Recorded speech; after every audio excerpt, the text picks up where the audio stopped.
Good evening, everyone, and welcome to the April meeting of the Robert Lunz Group of the Sierra Club. We are a membership organization that's nationwide, but the local group supports Berkeley, Charleston, Colleton, and Dorchester counties, and our mission is to explore, enjoy, and protect the planet. My name is Christine Von Kaunitz. I'm the chair of the local group. And we have many of the other leaders on the call tonight. I think I saw Laura and Star and Nina and Pat. Alec is here. So thank you to all the leaders for all that you do. We really appreciate you. Oh, and if you want to be a leader, we do have some positions open. I forgot to mention that. We've got the treasurer position open and the political chair position open. So come aboard and help us out. All right, I am going to toss the mic to Star Hazard, who is our outings chair. So the Sierra Club was founded in the 1890s and by someone named John Muir. And John Muir used to take people from San Francisco up into the Sierra Mountains and enthralled them with the incredible beauty of the Sierras. And that tradition carries on even to this day. And the local group of the Sierra Club, the Robert Lunz Group, has two outings scheduled this month. They're both being led by our very excellent and award-winning leader named Bill Turner. On the 16th of this month, he will canoe and kayak on Wambaugh Creek. And Wambaugh Creek is one of the most beautiful little places around. And there will be birds galore and incredible beauty. And it's a very calm piece of creek and very beautiful. It'll knock your socks off. On the 28th, not a weekend, this is done because of the way the tides work. It's going to go out where Bill's going to take us up to the Little PD River to a place called the Punch Bowl Landing. And we're going to put in at the Punch Bowl Landing and go up river a little ways and then meander down river through a series of braided streams and ultimately come back to the Punch Bowl Landing. Promises to be one of the absolutely greatest experiences of your life. Join us for either or both, and there will be more things coming up next month, all summer long and through the end of the year. Join us. Yeah, I can't wait to see the prothonotary warblers in Wambaugh Creek. They are usually there every year and they're stunning, both in sound and sight. So we've got Earth Day coming up this month. April 22nd is Earth Day annually. And these are some of the events that are happening locally. The County of Charleston is celebrating Earth Day by giving away composters. And you can go get yours for free at the Bridgeview Drive location for the county. That's in North Charleston. That's April 16th from 10 to 1. And then let's see, the College of Charleston has an entire week of events. You can go online to the College of Charleston Sustainability program and get this whole list of events coming up. And they're open to, a lot of them are open to the public. There's some during the day, there's some in the evening. There's a bike ride coming up on April 23rd. That is going to be put on by the Charleston Climate Coalition, and that's about a 6-mile ride through downtown, stopping at different locations, giving you the information about each location and why it's important for the environment and what needs to be done to either help or protect that local area. And then April 29th, there's an Arbor Day tree planting at MUSC. You can look up MUSC Arbor Day. If you can remember just tinyurl.com/MUSC Arbor Day, you can sign up to help plant trees at MUSC. And then we've got on April 30th, the city of Charleston is hosting an event called Lawn Care of the Future, where you can come and get discounts on lawn care equipment that is electric. All right, before we go with tonight's program, I want to tell you about our program in May that's coming up. We are going to be talking with Blair Beasley. She is with Drawdown, Georgia, and they have a roadmap for bringing climate solutions home. We will find out how Georgia is drawing down the greenhouse gases in their state and being a model for the whole country. All right, tonight we have many speakers. Dr. Janice Barnes with Climate Adaptation Partners, Dr. Jerry Reeves with MUSC, Dr. Chip Conrad, UNC Chapel Hill, Dr. Scott Curtis from the Citadel, Casey Conrad from the City of Charleston, and Dr. Susan Johnson from MUSC. They will all be telling us tonight about the heat risk in Charleston. There was a lot of research that went on last year, and they will be breaking it down for us and telling us all about that research, and then what we can do to help ourselves with our health and really learning how to deal with this heat. So without further ado, I will stop sharing my screen and Janice will start sharing hers.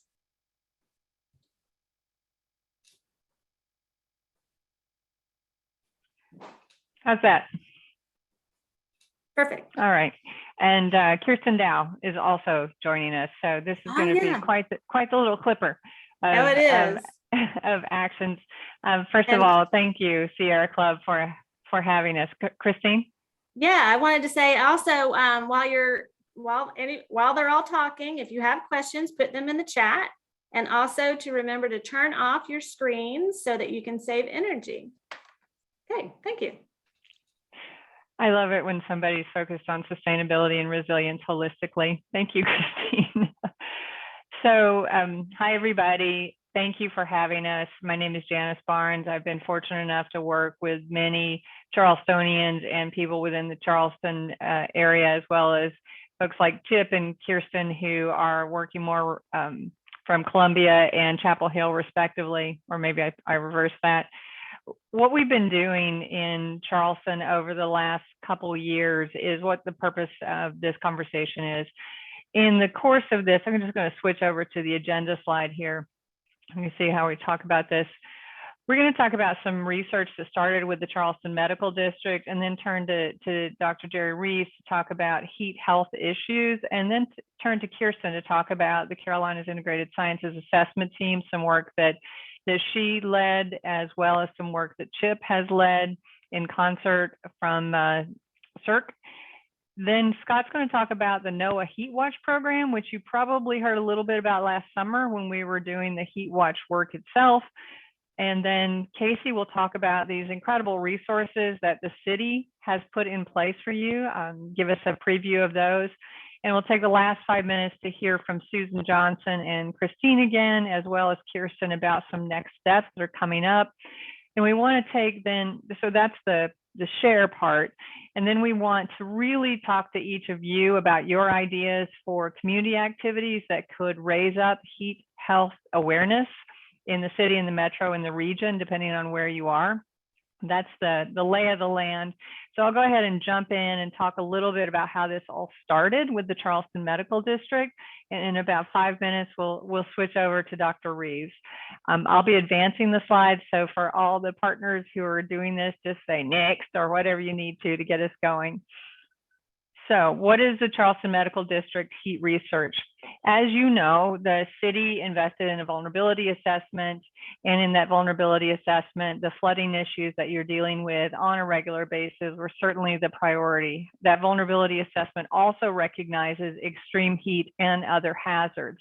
And as we look at the city of Charleston, understand issues like the expected sea level rise, regardless of the future scenarios, we have sea level rise at some level or the other, and look at the medical district as a whole, we recognize that there's a real problem there, and the city is obviously working with the Corps and others to try to address that.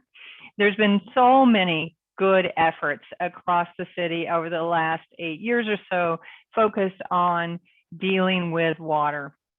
And in the upcoming projects in the Charleston Medical District, there are over $2 billion of planned projects for the medical district on its own, plus what the Corps is proposing, plus other city projects, what the DOT is proposing, and what West Edge already has in place.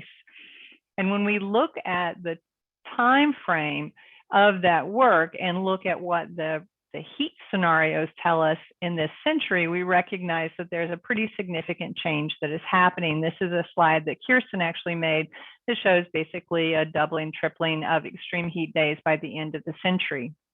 And when we think about that $2 billion+ in the service life of those investments, we think, well, we better be thinking about how heat is going to affect them as well as water. So what we did was to conduct basically a sample with the Charleston Medical District, with which we've been collaborating, using Landsat imagery to understand the basics of heat. We used a FLIR one, which Star can tell you about because he's used one now to capture some skin or surface temperatures, and used a GPS device to locate where those were. And this was in the medical district. We picked a typical day in August of 2020 to capture what surface temperatures were. And what we began to say looked like this. These little orange bubbles tell you what the temperatures were of the surfaces that they're touching. And what those do cumulatively is to change the microclimate in some ways, the experience that you have when you're there. And as we look at these incredibly beautiful places around the medical district, what we learn is that those places are kind of hot, hotter than expected, even in places that are nominally green. And what we've learned in looking at this, in this case, B Street, where much of that big investment is intended to be, the lived experience of someone walking down that street could be quite warm. We actually saw a 40-degree temperature differential across the different materials that we sampled. And even in places where great intentions have been put in place, the material impact of extreme heat and the material choices is pretty significant. And what we learned also is that there are some physicians at the VA who had patients page because they had passed out from heat going between their car and the hospital. So the Charleston Medical District hosted a heat charrette in concert with water and transportation and other things they were thinking about. And out of that charrette and this sample work, we were able to create a collaboration, which Kirsten and then Chip will talk about. That collaboration started with what we're calling the Sisa heat research, the personal heat monitoring that Kirsten will talk about, and the wet bulb globe temperature measurements that Chip will talk about. And then that led to what is the Heatwatch research program that NOAA sponsored for the city of Charleston. They were doing this across the US. This was one of the first cities in the Southeast. And Scott will talk a bit about that. I just want to say, as I wrap up here, this kind of work would not have happened had there not been an incredible collaboration within the Charleston Medical District Steering Committee, of which Christine is a part, Susan's a part of the conversations there, and then much ongoing support from many of the people who are speaking here tonight. So with that context, we were able to set the need, and fortunately, Kirsten and Chip were willing to talk to an architect who had some interest in heat, and we started the kind of research that Kirsten's now going to share. Kirsten? I'm sorry. We started that research, but Jerry's going to situate how that relates to heat and health. Jerry? You're on mute, sir.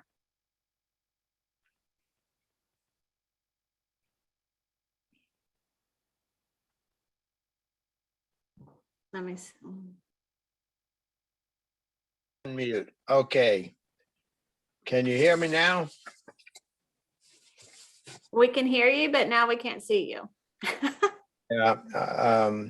Isn't this interesting? No, now we can see you. Okay, we got you. You're good. Can you hear me? Yes, and we can see you. Perfect. Well, yeah, the reason we need to do something about the heat is it has, in fact, an impact on health. And if you show my first slide, I can't see your slides. Okay, it's done. Is it on? Yes, sir.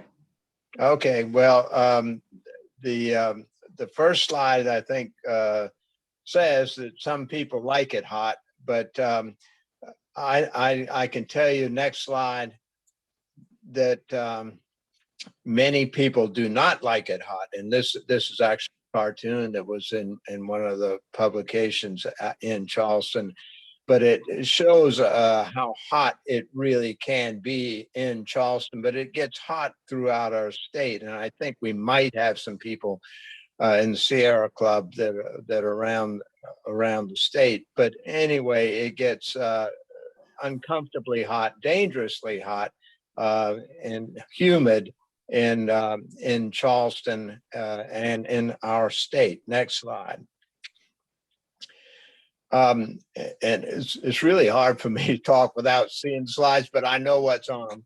I think this is the NOAA slide that actually shows you that there's a combination of heat and humidity, and that as both the increase, you move to the right or to the extreme red, which is very, very dangerous. And it turns out if you're in the next kind of orangish color, it's also dangerous. And next slide. I think this one shows the annual high and low temperatures for 3 representative sites in the state of South Carolina, in Charleston, Columbia, and Greenville. And you'll note that in the months of July and August, that our highs are in the high 80s and 90s, and the humidity in Charleston is very high and pretty high in Columbia and Greenville. And the net result is that both July and August, according to the NOAA scale that I just showed in the previous slide, that South Carolina is a very dangerous place to live, and that in Charleston in particular, but Columbia also, Charleston because of the humidity and the heat, Columbia because of the heat, and Greenville is an extreme caution area. So it's the fact that we're forecast to get more extreme heat days means that there's really going to be an impact on our health. Next slide. So this is a really busy slide that shows how heat does affect human health. And the large picture on the left shows the Cook County or Chicago heat wave of 1995. And if you look at that, you'll see the calendar days are shown on the bottom axis, ranging from June 1st to August 30th. The orange line shows the average daily death rate between 1990 and 2000, a 10-year period. The fluctuating green line shows the 1995 daily temperature highs, and the red line shows the death rate in 1995, the year they had the extreme heat. And the heat wave occurred July 11 through 27 in the sort of blue shaded area. And you see it spiked, and you note that a couple of days after the very high temperature, there was a spike in deaths reaching 500. You get that? 500 people died in one day during the heat wave. And there were 700 total deaths during that week that had been expected, way more than expected. There were 465 documented heat-related deaths. So the point is, if you have an extreme heat wave that lasts a couple of days, it can be devastating up to and including death in a population area like Chicago or any of our cities, or even in rural America if you aren't ready to take care of it. On the right, you'll see the summer of 2003. You probably remember this. There was the European heat wave that killed 60,000 people, largely because Europeans were unaccustomed to such heat. One of the things about heat is if you do live in it or with it like we do, you get acclimated to some degree. And in Europe, they're not used to it, and they don't have the air conditioning. So it actually killed 60,000 people. It was so high, so sustained. You probably remember that. And then during any time in the United States, an average rate of 21.5 emergency room visits per 100,000 population are due to heat. That's an incidence of a population incidence of 0.02%, but it's higher in South Carolina because we have a higher heat. So the point is, heat can be terribly important to human health, including cause death. Next slide. This slide is from Professor Grunland of the University of Michigan, and we're not going to go over this spider web relationship of variables that lead to heat vulnerability. I'm going to summarize it for you. You can see it for yourself on the graph. But if you're an older minority person of low income living on a treeless inner city heat island, ripe with crime, little air conditioning, with underlying medical conditions and barriers to access to information or facilities designed to protect you, then you'll be more likely to suffer illness or death from heat waves. This is true in Charleston, Columbia, Greenville, or anywhere in our state or country. So the point is, a lot of variables come together, and the so-called heat islands that occur in our cities make people particularly vulnerable to high heat. Next slide. So this slide is actually one that was shown by Janice, slightly edited, and it shows the medical district is a heat island, and she told us about patients going to the VA who fainted because of the heat, and we work in this area. Over on the east side, you see the docks, where, of course, there's a great deal of labor, much of it mechanized or robotic, but still people working there. And then the east side also has housing, low income housing that's in what we would call a heat desert. And these people are particularly vulnerable to sustained heat waves. And so this just points out in our own peninsula of Charleston that there's work to be done. Next slide. And so some of the things that we're doing as we speak, and again, thanks to Janice and others on this speaker list and working with us, we are coming up with a number of ways to mitigate the heat in Charleston. I can't see the list because the slide's not visible, but you can, but it goes all the way from making more green areas to coming up with projects that we investigate everything from materials, building materials, to greening the particular areas that end up being hopefully sustainable. We'll have demonstration projects that show what works, what the communities want, and then that will protect human health, and we'll be measuring the effect on human health. And so that's our hope for the future, that as we know this heat is coming, we're trying to prepare for it through research to find out what works in our neighborhoods, in our heat islands. And so I think the next speaker will begin to talk a little bit about this, but thank you for allowing me to present this information. Thank you, Jerry. Kirsten, now it's your turn. Jerry, that was really helpful. Yeah, thank you. All right, so my name is Kirsten Dow. I'm at the University of South Carolina. I teach in the geography department, and I'd like to tell you about a partnership that my colleagues and I began with Janice. And next slide.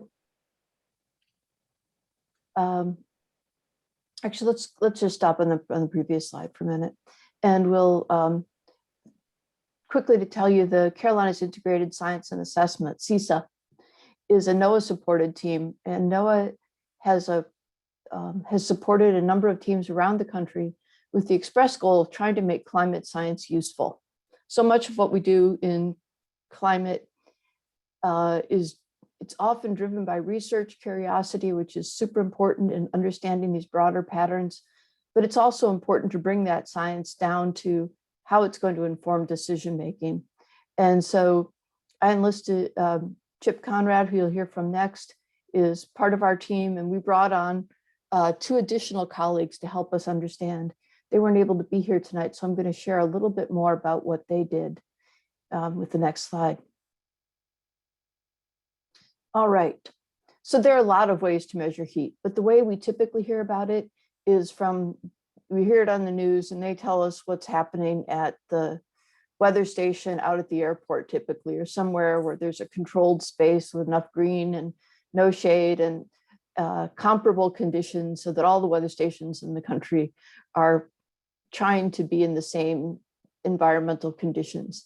That's a great idea for understanding the broad picture.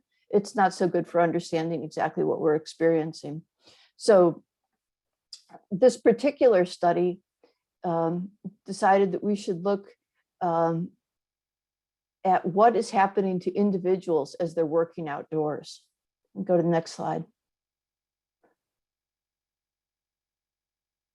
You've seen this National Weather Service map. Here's the but the point of this is that we can get the temperature and humidity to put that together into a heat index. Again, you've got the conditions where it's typically measured. Next slide. But if you were to collaborate, as we were able to with teams from MUSC, Public Safety and Grounds, and from the Citadel Grounds, there are now a number of personal monitoring devices and wearable devices that can that you can wear throughout the day, and they will record information about your experience of temperature and humidity wherever you are during the day.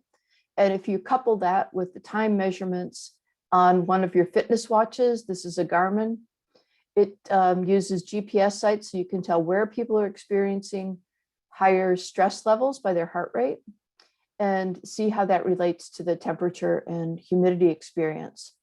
So we did that. We also, and I'll let Chip talk about this, used another measure of temperature exposure that is, not to steal his thunder, but this is a temperature measure that goes beyond heat and humidity to say, what's the difference between standing in the direct sun, where you can just feel the heat beating down on you, and what does a cooling breeze add to the overall experience of heat stress? So we did 2 different types of studies, one with the 3 groups of outdoor workers and one with multiple pilot sites, to understand this more comprehensive measurement. Next. There's that I button again, just a tiny little thing. We asked people to clip it to the exterior, or to their collars or to their pants legs, just so that it was outside and capturing that value. Next. And here you go. This is the continuous monitoring index. We had these 3 groups of participants, and 3 weeks of observations, with 3 weeks of observational time, resulting in 85,000 observations, 8,500 observations, 85,000 observations, 8,500. It's the end of the day. I've lectured twice already today, and you can see that I probably should think about doing it 3 times. We got slides, and anyway. So what we were interested in doing is first to understand if there's a potential exposure misclassification between using the weather station out at the airport and the driving around that we did with the Heatwatch that we'll hear about, and what people are experiencing as they move through these landscapes at the Citadel and MUSC. And then we also went on to compare the individual experienced heat temperatures from the Urban Heat Island campaign with these experienced heat island temperatures. So next one.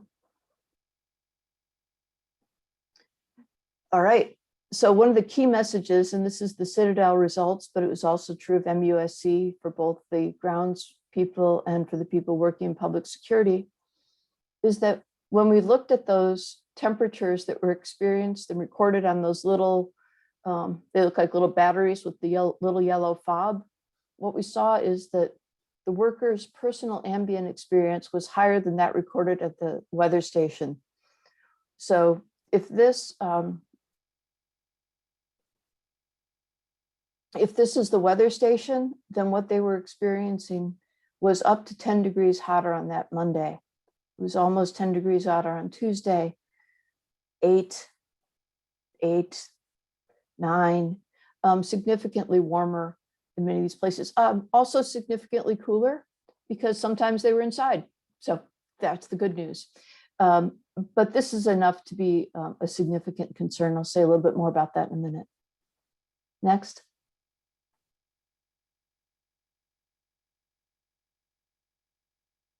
Oops.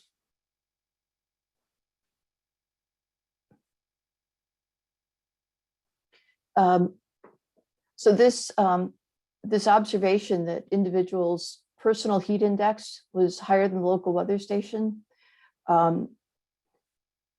was also true. So the heat index, that combination of humidity and temperature, also tended to be higher than the local weather station, but the difference wasn't as sharp as it was with the temperature. And you're looking at the 3 different sites over time and the comparison there.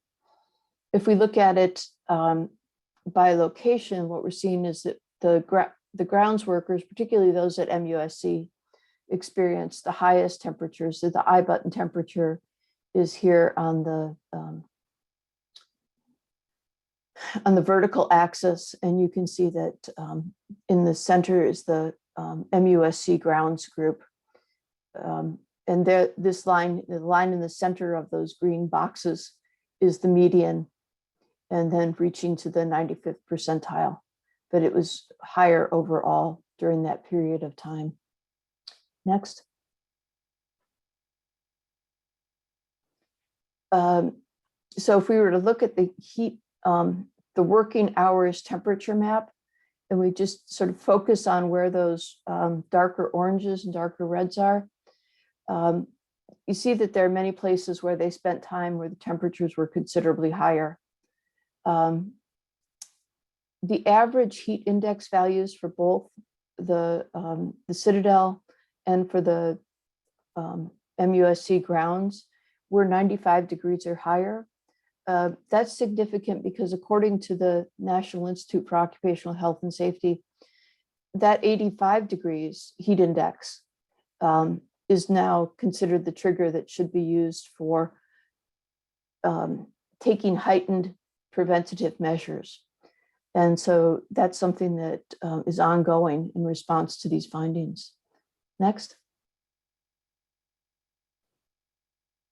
One more piece of good news is that there was it's not that heat was a secret, and it wasn't that people weren't already aware of the need to adjust. This is sort of a variation on a bar chart, but the take-home message from it is that starting at 5 a.m. going to 5 p.m., the heat indexes that were recorded, averaged over all those workers' efforts, generally showed that people were shifting their work days to include more work time outside in the earlier part of the day and more time inside during those later parts of the day when it could be hotter. So the kinds of advice that we hope that people are following were being followed. Happy to hear that. Next.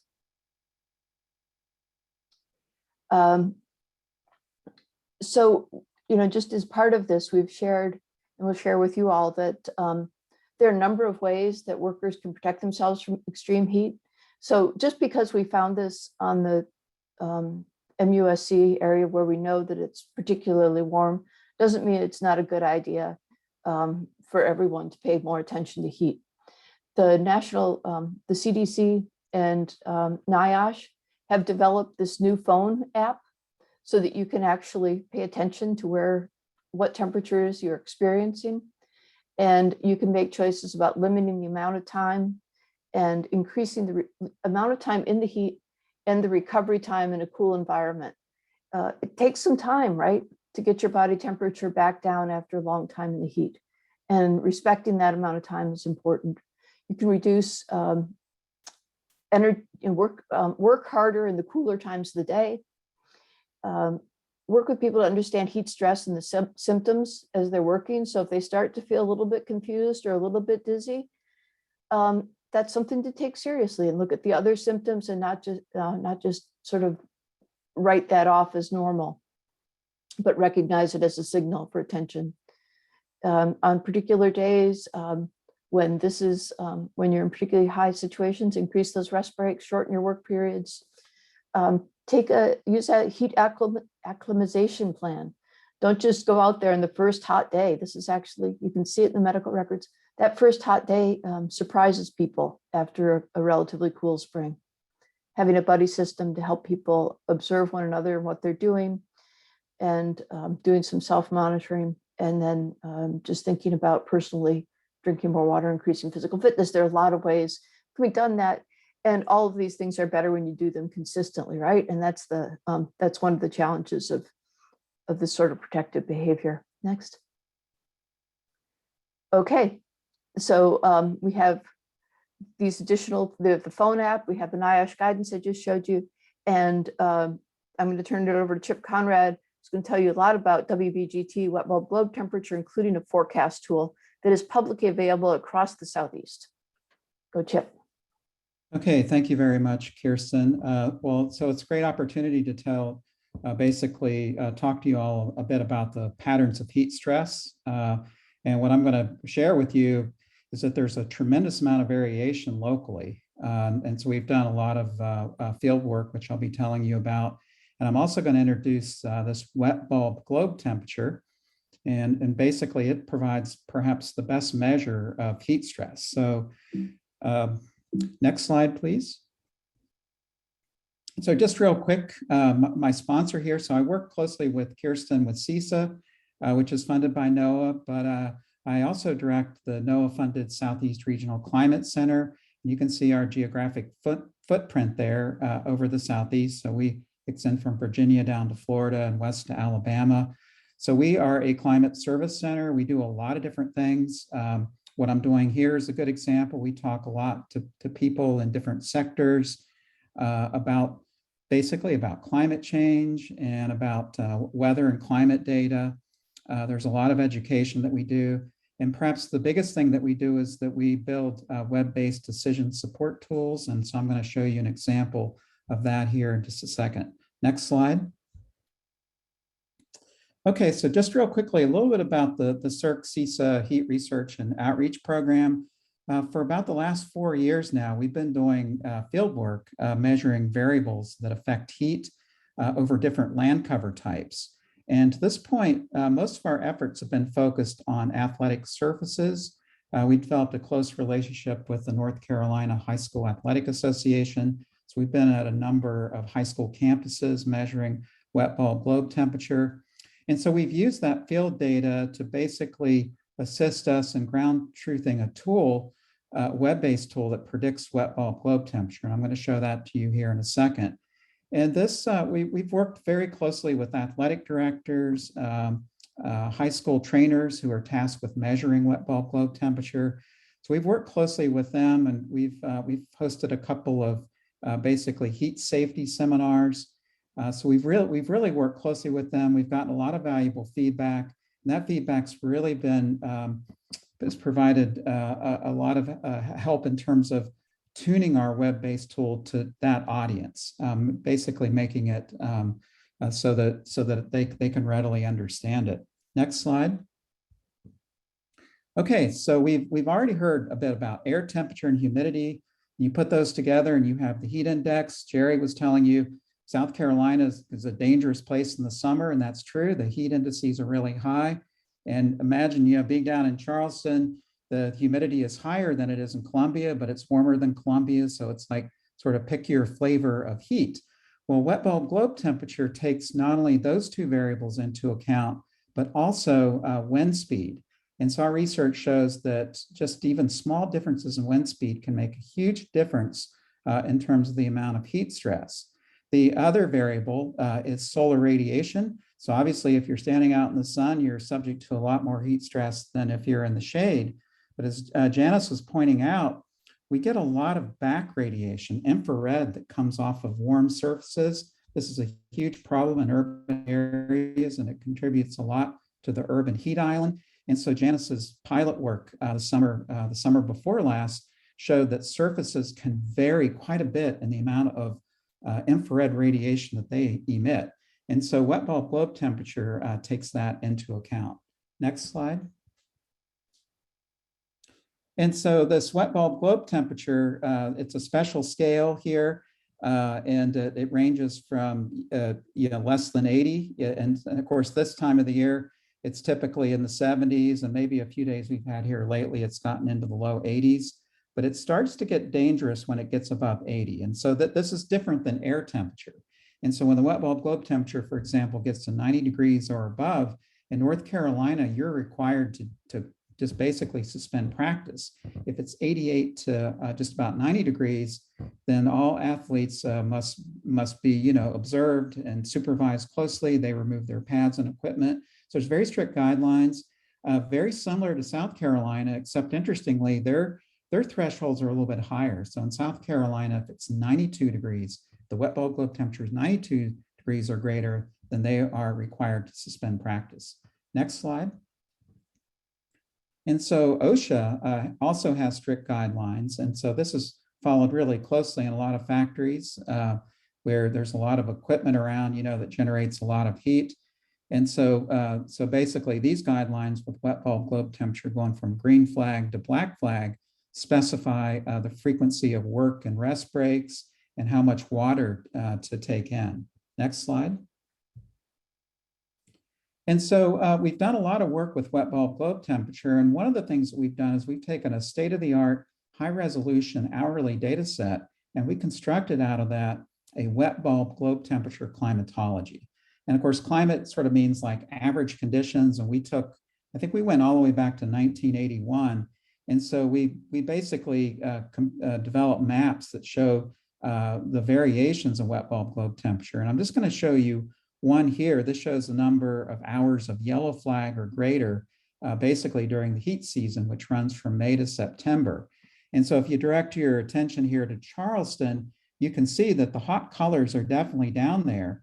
But what this climatology shows is that averaged out, the greatest wet bulb globe temperatures are a little bit inland from the city of Charleston. So if you go up to North Charleston and Somerville, that when you average conditions out, the wet bulb globe temperature can be a little bit greater there. And it's not really shown because of the scale of this map, but it's a little bit lower here at the coast. And you might wonder why that's the case. So unquestionably, humidities get greater as you get closer to the coast. However, as you get closer to the coast, you have the sea breeze. And so when it gets hot out, typically the sea breeze develops, around lunchtime, and you get those winds on a lot of days in Charleston, they're coming out of the south-southwest. And that provides a ventilating effect. And so that reduces the wet bulb globe temperature a little bit. But when you get inland a little ways, the sea breeze doesn't reach there. And so there's not as much wind. And the humidities are still quite high because you still have a lot of marine air in that area. And so this shows basically the regional patterns. But our research again shows that there's tremendous variations in wet bulb globe temperature. And I'll get into that. But I think one other thing that's worth mentioning, thinking about this in the context of climate change, if you look at any maps of sea surface temperature anomalies of the world anymore, most of the time you see broad swaths in which the sea surface temperatures are above normal. And that's especially been the case in the Atlantic off the coast of Charleston. And what that means is that warmer water makes the air a little bit warmer. And of course, that air gets blown in by the winds. Okay, and so that can make it a little bit warmer. But what's really significant is there's more evaporation. So the warmer the water is, the greater the amount of water vapor in the air. And of course, that raises the humidity. And so Charleston's been experiencing, generally speaking, slightly higher relative humidities. And so that's kind of added more of an edge there to the heat. And of course, as our planet unfortunately continues to warm up, bodies of water are going to get warmer. And of course, we know that's going to lead to higher frequency of major hurricanes. But at least in a subtle way, that's going to put more of an edge on the increasing number of heat waves that we see there. Next slide. And so we have found a number of different variations in the wet bulb globe temperature that depend upon surface type. And because I don't have much time, I won't go into the details, but I'll just highlight a few things. We have found generally that asphalt and concrete is the hottest. Asphalt definitely makes sense. And you can imagine that yourself walking across a parking lot on a hot day. That black asphalt is incredibly hot. It's absorbing most of the radiation, solar radiation hitting it. And it's like walking across a frying pan, okay? And so that makes the wet bulb globe temperature somewhat greater. In the context of athletics, we find that artificial turf is a couple of degrees hotter than being over natural grass. Obviously, degree of shade matters quite a bit. But the third one, and this is one you might not readily think about, is the openness of the landscape. And so we find that areas where there's lots of trees and buildings nearby, that really reduces the wind speed a lot. And so the wet bulb globe temperature will tend to be the hottest if you're out in the sun, but you've got lots of objects around you that basically slowing down the winds. Conversely, in a real open landscape, that allows the winds to blow a bit more. That provides a bit more of a ventilating effect there. Next slide. And so we undertook a brief pilot study last summer in the Charleston Medical District. And so we had a Kestrel thermometer set up on a tripod. And so we took it around different places in the district and measured wet bulb globe temperature. And we were able to recruit a number of citizen scientists, and we trained them how to use the wet bulb globe thermometer. And also too, we had them take pictures, and these are some of the pictures you see here of the different surfaces. We also had them take a picture of the sky so that we could see what the sky conditions were. And so we pulled all that data together and we found a number of interesting patterns. Next slide. And this one is just really fascinating. And I will tell you, I've been a climatologist for many years, and I never would have thought about this. So we've got, we see the street right here, and we have a tall building here, okay? And, most days in Charleston in the afternoon, the winds are blowing out of the south-southwest. And what we found is that these winds would basically blow up against these tall buildings, and it would establish what meteorologists call a rotor. The winds would actually come down and go the opposite direction and provide a pretty breezy effect. And so the fronts of these tall buildings here were a pretty ventilated place. Now, as a contrast, just up here at near this intersection point, this building is sheltered this area is sheltered by this building here to the south-southwest. And so there's very little wind here. And so we found that the wet bulb globe temperature was a couple degrees higher there than it was in different places. Next slide. And so this just is a slide that just sort of shows some of basically the highest wet bulb globe temperatures that we measured during the field study. And I don't have time to go into the details of it, but I put it up here simply to illustrate that there were pretty significant variations, with one caveat being that one that's somewhat lower, that 76.9, those were taken a bit, I think they were taken earlier in the day, and that there were clouds. So that you really shouldn't look at that, this observation right here that's in the yellow. Yeah, and so what this shows here is there's a lot of variation. And so when we think about, the state being a dangerous place, well, there are particular spots, and I mean particular spots, where it can be especially dangerous. Next slide.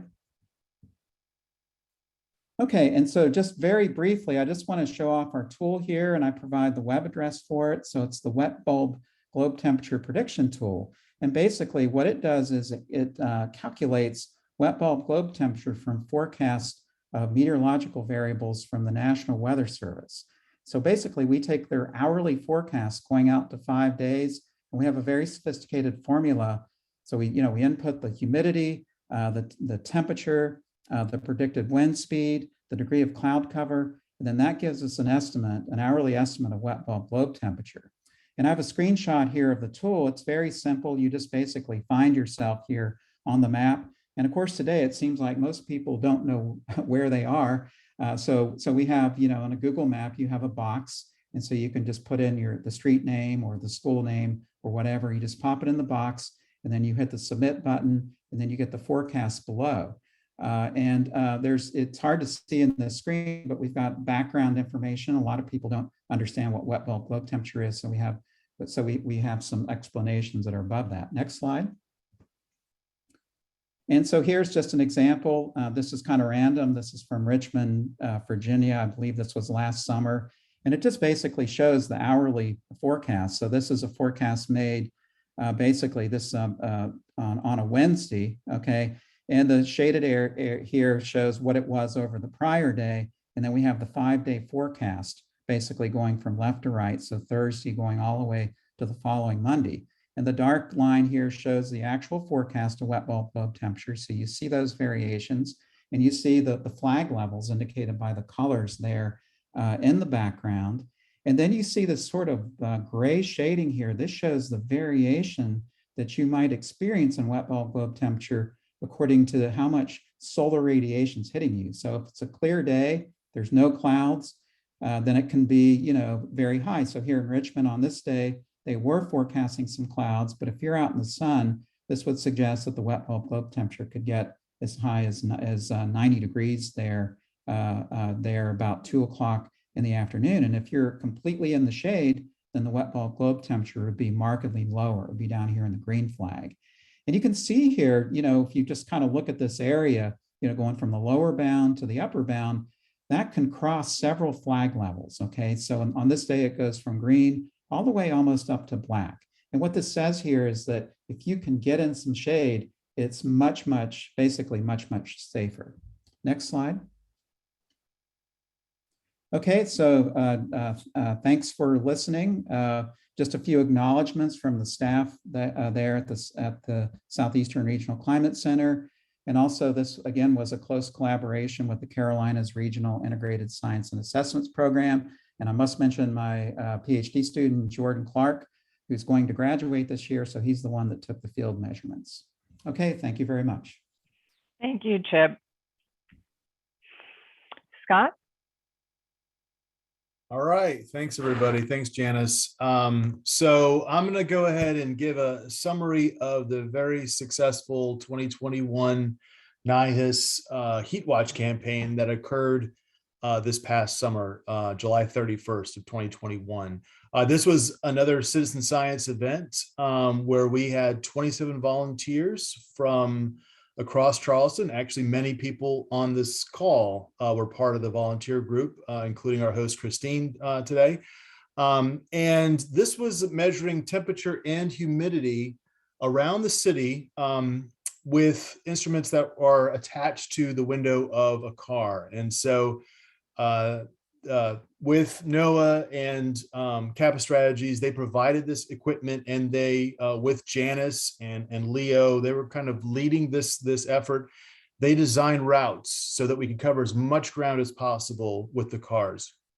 So we took almost 58,000 measurements. The maximum temperature was about 96 degrees that day in the afternoon. And the temperature differential across the areas that were covered was almost 12 degrees. So again, a lot of variability with heat in the city. All right, next slide. So this is an example of one of the routes that was driven. This is there were again, like I said, 10 of these. One of the limitations was that we had to stay off of the interstates and highways. The maximum speed we could go in the cars was 35 miles per hour. I'll show the equipment in a coming up slide here. But yeah, we had the data collection on July 31st. So we had 3 times of data collection in the morning, the afternoon, and the evening. We also had FLIR cameras out and about looking at surface temperatures, and I'll show some examples of that. All right, next slide. So here is one of the maps, and I just want to mention the partners, the City of Charleston and climate adaptation partners Janice is a part of. Were instrumental in organizing this, and we had to write a proposal to NOAA for this, and we were successful in securing that. And then there's the all the different organizations. So this was it was a great effort because it included so many organizations and also volunteers from around the city. And so many of the people that are on this call. And also a huge thanks to the National Weather Service team, because unfortunately we did have some pop-up thunderstorms that occurred on this day. If we would have chosen maybe the day before, the day after, it would have been the perfect conditions. But unfortunately, we had to navigate these showers. And thanks so much to the National Weather Service team in Charleston for helping with the forecasting, which is really, really critical. All right, so next slide. Okay, so this is what one of these instruments looks like. Me holding it here. We also had a nice little bumper sticker we could put on the back of our car that says "Science in Motion." These are the driving teams. So you see many of the names you might recognize here. We even had Susan Lovelace, who's the executive director of Sea Grant, South Carolina Sea Grant, and that's her picture there. We had the FLIR teams. Again, they went around and took pictures using these thermal infrared cameras to look at surface temperatures. I was with Bonnie. She was my navigator. We were in the North Charleston route. And fortunately, in the morning, we were able to ride along with Shamira McCrae from the Post and Courier. So she got to taste of what all this was about too. So it was a great day overall. All right, next slide, please. Okay, so here's some of those FLIR images shown here with some really high temperatures, surface temperatures over 110 degrees Fahrenheit. I think there was another. I think one of the pictures was a slide in the playground. That's not on here, but I think that was shown too, and that was also very, very hot. So just showing that it was a very hot day that day, outside of the showers, which cooled things off a bit. All right, next slide, please. So these are those routes. Most of the images you've seen so far have been really focused on the peninsula, but fortunately we were able to expand to a really, really wide coverage. And so you see all those lines indicating the roads that were driven on and the temperatures. Again, all those observations that were taken. So this is the morning time, 6 a.m. to 7 a.m. All right, next slide.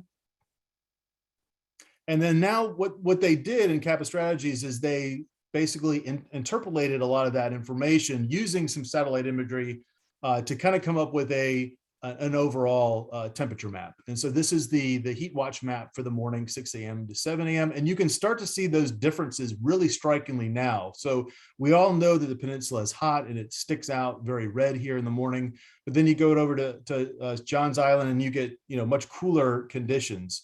So there's a lot of variability, and a lot of that has to do with canopy, tree coverage, which I think Casey's going to talk about next. But all right, next slide, please.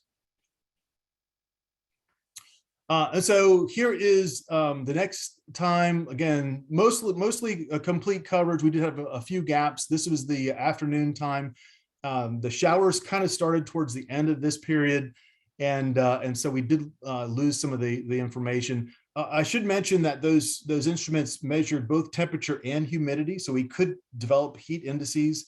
But what I'm showing you here is just the temperature. And so this is again, the interpolated field, and the temperatures here are 95.6 degrees Fahrenheit maximum with an 87.5 degree Fahrenheit minimum. All right, next slide, please. And then continuing on, this is our evening. Again, there was some areas that were covered very well, others kind of dropped out. But again, you see the variability quite striking in this map. And then if you go to the next slide where it's all kind of synthesized together, we can see that as well. So this is really good information. We're really kind of analyzing this data now, again, overlaying with other information to see how heat intersects with land cover, socioeconomic vulnerability indices and these sort of things. So next slide, please. So just some kind of take-home messages. There's definitely an effect of the density, and I think Jerry pointed out early on about the striking red, over in the harbor area. Although again, that's because it's all kind of impervious surfaces, and again, a lot of it's mechanic, just robots and stuff, and mechanic guys, but still an area of vulnerability. Peninsula was warmer. The conserved forest was cooler and offered a bigger impact on cooling than the water bodies themselves. So that was kind of interesting. But again, as Chip was saying, with that warming of the waters, maybe that is not having as much of an impact as we might think. And then there's no effect of the swampy area versus the regular forest. All right, so next slide. So what NOAA did was to create a story map to describe these indices, describe the temperature maps and also the heat index maps. And so this is freely available to anyone to go there and explore the data. And there's a link up there. All right, next slide, I guess. Move right along. And then again, we got a lot of press coverage from this, which was great. A lot of the people wanted to know what was going on. And so we see here, this is an example here. We again partnered with some other organizations like the South Carolina Department of Health and Environmental Control and the South Carolina Chapter of Health Professionals for Climate Action. So we're trying to, again, bring more and more partners into this, which I think is very important. As Jerry and others mentioned before, health is a critical concern when we're talking about heat. Sorry, next slide. Okay, and so again, these are again just some of the partners that we're involving. We have the South Carolina Interfaith Power and Light group and the South Carolina Health Professionals for Climate Action. So some of the folks that we reached out to with this information. All right, next slide. Okay, and then also Janice led the team in an editorial to the Post and Courier. And really it's kind of highlighting what we did, that we're one of 7 cities in a national study to focus on heat islands in 2021. Again, there's areas where things are hotter, and as the title says here, it's sort of a bit different than what we've been experiencing in the past. As Janice likes to say, it's flooding and heat, and so we kind of have to make sure that these things are considered together, really for the livability and resilience of our city. All right, so next slide. All right, that's it. Thank you for your attention. Thank you, Scott. Casey?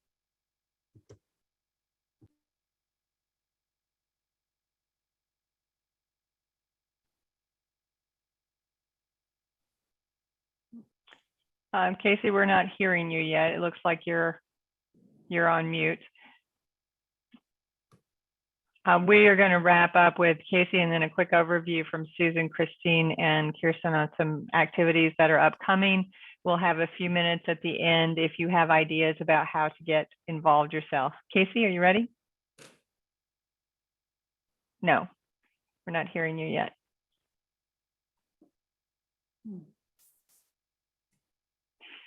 It looks like he's unmuted, but I'm not sure.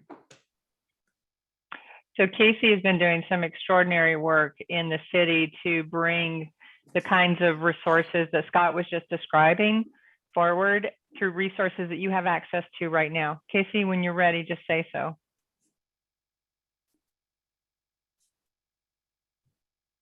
I think he's calling on his cell phone. And I just want to give a big shout out to the city's GIS team. They actually helped to suss out the routes. They did an incredible amount of work to validate the routes, and these efforts that they've now put in place and put in the public domain are great resources for the community to reference.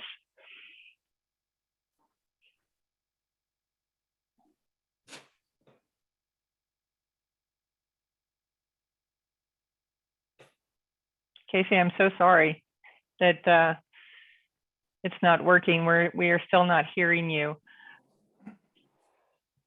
While you try to get connected, I'm just going to jump over and let Susan, Christine, he thinks he's muted by the host. Is that possible, Christine? Everyone else has been able to unmute themselves, and I sent Casey a note to unmute himself. So I don't think that we're doing anything. Casey is on a phone line and on a video link. There he Yeah. goes. There you There go. we There we go. are. Phone line. You guys hear me now? Yeah, Yes. there All you right, go. thank you. Yeah, that's all right, thanks guys. Sorry about that. So I can't see the slides now, but that first one is the Charleston Heatwatch Data and Resources. So the Heatwatch Data is the first link I posted in the chat. It's got links to the report that Scott was talking about. It's got an interactive map with the heat layers that we put together, but honestly, I like the NOAA one more, so it's also got a link to that one. And then it's got links to the following things I posted in the chat. So the tree canopy tools has all sorts of layers related to trees, heat, and flooding. It's got a potential planting area showing where more trees could be planted. A quick note about this, it's not authoritative. So just because it's on that potential planting doesn't mean you should just go in and dig. There are other things to consider, obviously. Next slide. So in this tree canopy tools, that I don't know that you can see the numbers, like how small they are, but one feature on it is the percent canopy cover on each street segment. So that's any between two intersections. It's also got our full land cover map that we were developing for somewhere around a year. So this work really dovetailed nicely with that. And we're adding stuff to it. We're currently working on a heat sensitivity layer that uses American Community Survey data to identify census tracts where people might be more vulnerable to heat stress. Next slide. And the next link in the chat is a street tree canopy story map. And so this is kind of a deep dive analysis into a neighborhood level street tree canopy cover. So that's not over the whole neighborhood, it's over the portion on the street, which is what we think is more sort of a lived experience if you're traveling through a neighborhood. But it's got a little bit of history about the background of trees in Charleston, and then a neighborhood by neighborhood analysis of where more trees could go, and then highlight some areas where we're currently planting trees, and some more where we'd like to. And that is all. Thank you. Big thanks, Casey, for all that you and the team have done to put these resources in the hands of Charlestonians in the neighborhood. Thank you for that. I'm going to turn now to Susan, Christine, and Kirsten just to give a super quick update on some of the things that are going on in relation to this research. Susan? Yeah, thank you so much, Janice, and to everyone on the meeting tonight. I just want to say how honored I am to be a part of this team, and I hope you are seeing just a little snapshot of the expertise and collaboration that is going into this work. And it is just amazing. It's not just happening in Charleston. I was just up in Columbia last weekend with Dr. Dow and the Columbia climate meeting. And this is just so amazing. And I really am inspired and feel like we can really move the needle on this. But just really quickly, I have been involved in a campaign, a statewide campaign for the past year and a half. It's called Power Plant SC, and it is a project out of the Floodwater Commission office. Dr. Tom Mulliken is heading that up. And although the initial intent was to plant trees as a flood mitigation strategy, we have inserted ourselves into the conversation around heat as well.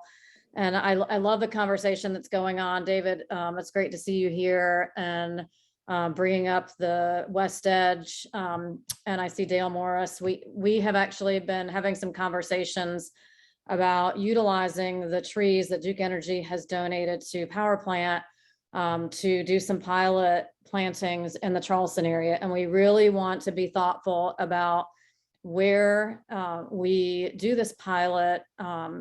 Casey did a really great job of showcasing all the tools that we have. And we also want to make sure that we are looking at social determinants and the data that we get from DHEC, the life expectancy, and all of the other work that's being done in the city. So we just really feel like, I agree with you, David. I love, like, at the Arboretum at MUSC, I think we have 60 plus native species. I always feel like more is better, but it is the right tree at the right place, and making sure that we are really thoughtful and strategic about it. But if you're interested in learning more about the Power Plant SC project, please just reach out to me or just Google Power Plant SC.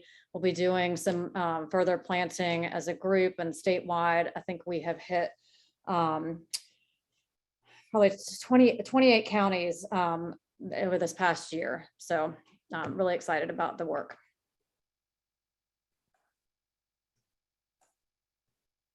Hi, and this is Kirsten. Just want to say it's been a great idea. The more we work on it, the more we understand that how important this is and how significant it is in South Carolina. So actually, based on all the press that came out of the work in Charleston, the city of Columbia became interested in doing a heat mapping project of their own. And I was able to collaborate with City of Columbia and Richland County so that we'd be able to replicate that, share the messages, collaborate with MUSC, who's also got a footprint in Columbia, and begin some momentum for addressing this statewide. Now, I can't say that can't say that we've gotten the heat map proposal yet. I'm really optimistic about it, really optimistic.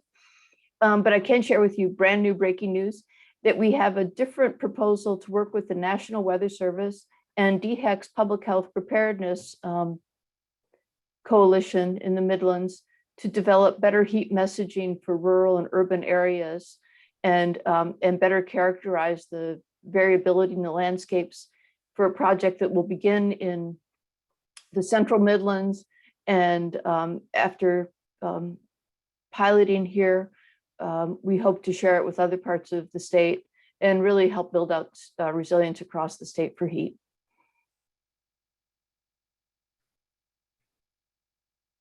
Thank you, Kirsten. And Susan, we are doing a lot across the state, as you can see, and at MUSC. Last year, we had the heat month and the month of July.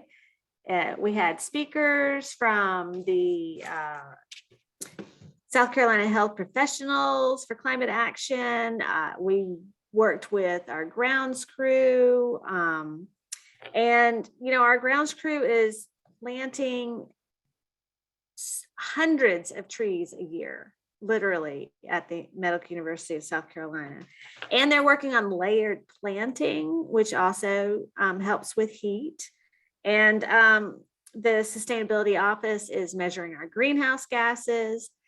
A lot of this information you can find on the MUSC Sustainability YouTube page. And all of the past conversation cafes that we've had are there, and you can go and see them all. And we are looking forward to, again, this coming July, hosting Heat Month and having many more conversations with everyone from this, you know, from this group or even outside this group. We really encourage anyone that wants to get involved and help to reach out to us and you know, collaborate with us. So we're looking forward to another great heat month this coming year, and you know, getting the message out and you know, just trying to improve everyone's health for heat and in every other way. So thank you. Janice, I'm going to pass it back to you. Yes, thank you all so much. I know we've gone a little bit long on this, but I think the important takeaway here is there's an incredible network of people in Charleston working on this. If you're interested in getting involved, what this slide is showing is the amount of heat-related work that's happened in the last several years. And there are a couple of things that you can do in the next week if you'd like to get involved. There's the NOAA National Integrated Heat Health Information System, NIAS, national meeting. It's free. It starts in a couple of weeks. I think, Gino, you're on the call tonight. And just encourage you to go to their website, take a look at their resources, and sign up if you're interested. It's a 3-day event chock full of good things to do to deal with this. We'd love to brainstorm with all of you on how to do that. There are a lot of folks already involved. This list keeps growing. The font keeps getting smaller. And we recognize that water is a critical issue. The flooding issues, this is from work that Nature Conservancy and Southern Environmental Law Center has recently completed. We looked at the $1 billion+ that needs to be put in place for disaster recovery for flooding. No one is suggesting that this should be a distraction, but instead, water and heat. And we're asking that the community come together and really think collectively about what are the different ways that we could raise up awareness so that community members are more understanding of the heat health risk that Jerry shared? What are the coping capacities that would give immediate relief, or how might we mitigate that hazard or even adapt to that long-term view that we showed early in this deck? So if anyone wants to unmute and join a conversation now, we'd love to hear your ideas. And thank you to all of you who have put content in the chat. We're super excited for those ideas as well. Listen, there's a ton of research that we are standing on. The establishment of heat health risk is quite strong. And the important step now is for Charleston and South Carolina to be able to step forward and say, what are we going to do about it? What works in the low country? What works in the upland areas? So if anyone has a comment to share or a question for any of the presenters, please let us know. We can stay longer, or we could hush and let you go home. I did want to point out that we do have someone named Lemon. She or he is from Gambia in West Africa, and would like to collaborate with us. So, wonderful. Yeah, we've got their information, and we'll pass that on to everyone. There has been some really good chat about trees and going on. And one question was, Chip, did you measure at the bus stops? Chip had to jump off, but Leo, I think, was going to put a note in there that I believe we do have some samples from the bus stop. But it's a great point, particularly with low country rapid transit and the expansion conversations that have been ongoing, to say, are those bus stops sheltered or not? Are we thinking about capturing wind? Are those material choices exacerbating the heat problem? We have had those conversations, but yes, there's more work to do. Great. And then let's see. We've got the links in the chat. Has anyone studied the health impacts of long-term exposure to heat, especially in those who work outdoors and don't have, sorry, I lost that.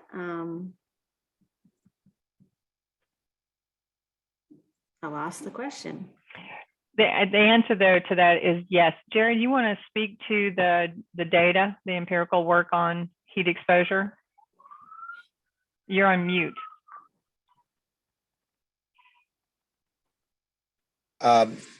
That's an interesting thing. The data are, and we've talked about it indirectly and somewhat directly, that if you live in the heat, you adapt over time, and it's not as devastating as, remember that slide I showed in Chicago when they had that sudden early in the year increase in heat. That's more difficult for humans to cope with than people who are in a hot environment for long periods of time, and they begin to acclimate through a number of physiological and other mechanisms, including knowing what to do when it gets hot.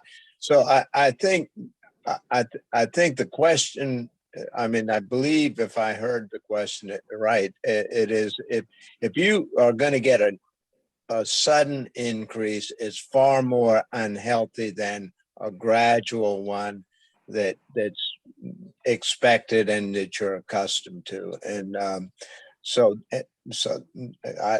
and there's plenty of data around that point. I don't know if that answers the question. Yeah, I think that the issues, when we think about heat, we think about it in terms of three issues. One, an extreme heat day. Two, an extreme heat wave. So multiple days where you don't cool down at night. And then three, what it means when your baseline is shifting and you're kind of gradually getting more comfortable with that heat. And you have different reactions in those situations.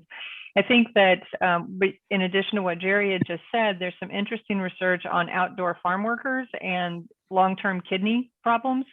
And it has to do with combination of the hydration issues as well as the inability to do what Kirsten was talking about, the choice in your work process time and the choice in your respite times. It's a longer conversation, but if the Sierra Club might be interested in joining up with the Resilience Network or others to create more conversations like these, we could get the experts on these different topics to come and speak in the city. I saw one question that it's not this one, but that I think merits mention, and that was, do we have heat shelters? And Dale, I think, is on the line, and Dale may want to comment on that. But I think what I heard in our last meeting was that we have shelters for the cold, but we don't have it for the heat. But I might be wrong. But if we don't, this is certainly something we should be thinking about. Good. Dale, are you still there? Yes, I am. Thank you, Dr. Reese. Just let me begin by saying thanks. I've been listening and been part of this work since I joined the city 7 or 8 months ago. It's an amazing amount of work, and it's research and it's government and it's all the stakeholders involved. So it's wonderful. The city is trying to up its game here. So, and this is part of the Resilience and Sustainability Office work for 2022 and beyond. So keep that in mind. And just as a matter of issue, we are working with a lot of the people who just presented, as well as with some of the folks who are on the call that haven't spoke yet, to try to design a pilot that the city would participate in a particular part of the city, likely in an environmental justice area. So we could work through some of these things and capture some data and come up with strategies that, may be replicable elsewhere. And again, not just in Charleston, maybe up in Columbia. So that's something we're doing. I just want to say, so I'm new to the city of Charleston. Is what I understand is there are cooling shelters or sort of cooling cold shelters for folks to go to, the homeless population and others to go to, but there are no official heat shelters. I think folks find places to go when it's really hot if they need the cooling or they acclimate to themselves. But I just think one of the most important statistics, and just it's not yet been said, but we are deeply worried about our flood, our flood risks here, and how do we adapt to that over time. And Janice and others are absolutely right. It's water and we have to do both. And fortunately, these things go together. Heat and trees, or water management, and water as a cooling has a cooling benefit. So we have some things in place. But what hasn't been said is heat kills more people than flood by far every year. And I think that just stresses the point of how important this work is for the rest of our citizens. So I don't think there are heat shelters, certainly in Charleston. I know in some other cities they do have them, but I don't see them here. So that's something I'll raise with the mayor and other folks in the city going forward. Thanks. Right, and thank you for mentioning that, Dale. I meant to say that, but that's right. Of all the natural weather conditions, including floods, hurricanes, tornadoes, all those, they get a lot of publicity. Heat kills more than any of the others. So that's a very important point. There was a question about. Can I clarify my question, Christine? Yes, sure. I know it's relatively easy to measure a spike in deaths during a heat wave. It's very easy to measure the number of people coming in with heat strokes and that sort of thing. But I think the more subtle health impacts that may be even bigger in the big picture is this chronic exposure to high heat with chronic dehydration leading to chronic kidney disease and those sorts of things. Just that chronic stress on the body, what impact does that have? I know it's got to be very difficult to measure that because there's so many confounding factors, but I've got to believe that there's a major health impact. There's already some pretty significant data out there on agricultural workers, sugarcane workers, and that sort of thing, and how they have more kidney disease. And might there be other impacts as well? And a lot, if you're able to get out of the heat, that's one thing. But if you're a person who's forced to work out there in the sun all day, you don't have a whole lot of choice. Or if you're a poor person who can't afford air conditioning, and it's not that you're just exposed to this day after day after day, I have to believe that causes chronic health issues in addition to knock-on effects on psychological effect, social and family relationships, all those sorts of things. So when we put up a big wall around Gadsden Green and the wet bulb temperature goes up several degrees, I think there's more to it than just maybe a heat stroke death or two. I think there's a lot of other more subtle long-term effects. Obviously that's true, and that very population you're talking about has high level of chronic disease, whether it was caused by heat or whether it's caused by the multitude of other factors, is as you pointed out, very difficult to pinpoint. But your point's well taken. That there are vulnerable populations that a number of factors contribute to their chronic conditions, not the least of which is kidney disease. I'll just add quickly that one of the things that you might have noticed in the slides that were presented are the nighttime lows. The clearest signal of climate change has been that the overnight lows are rising faster than the daytime highs. And some of those overnight lows in the July-August timeframe, when we were looking at the 3 different cities in South Carolina, they were up in the high 70s. One piece of research that gets at these other impacts was done by a colleague of mine, Jen Runkle, Ashley Ward, in collaboration with Chip Conrad and others.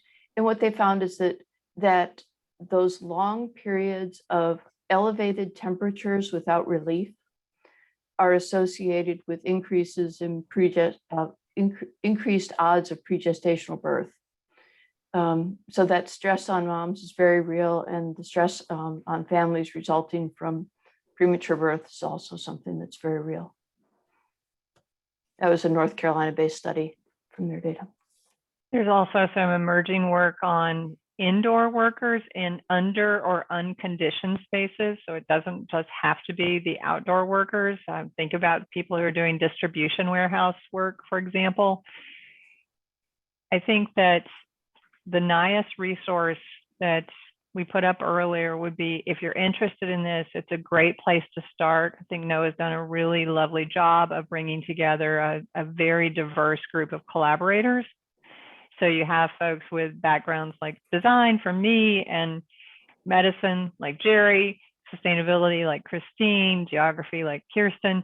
It's just a wide range. And one of the things that's quite different in this work, and why I think it's a huge opportunity for Sierra Club and your network of other environmentally active organizations, this work, because it's centered on human health, it brings in a much broader diversity of collaborators and contributors. It's not just I'm interested, but everybody has something that they could do. So it's really an opportunity for you as members of this extraordinary group to think, well, what could we do? Where would we want to spend our efforts? And how might those efforts begin to extend what we've established as a baseline, but it's nowhere near enough? But is there something that is organizationally appropriate that's also in alignment with the kinds of things that have been shared here this evening? And we just encourage you to think about that as a group and to encourage the conversation in the other kinds of things that you're involved in, raising awareness, increasing coping capacity, trying to mitigate where we can, and then adapt when something has to transformationally change. So thank you, Christine, Laura, Star, and everyone for allowing us to be here with you this evening. And huge thanks to all of the collaborators. We are a loosely coupled network of very diverse group, but I can't tell you how wonderful it is to collaborate with all of you, and really appreciate you spending your evening with us. Thank you, Janice, and thank you to all the speakers tonight. And thank you for everything you're doing every day to bring attention to heat and health.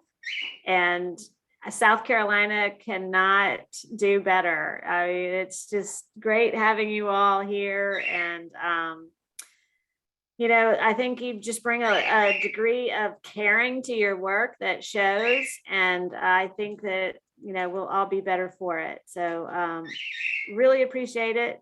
And thank you to all the people who came tonight to hear this. Let's get the word out. Let's get the recording to as many people as possible. And let's keep up the research and keep up, you know, working to improve everyone's health. Great So, presentations, guys. Thanks a lot. Thanks, everyone.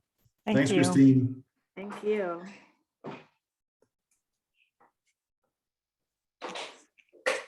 Thank you, Casey.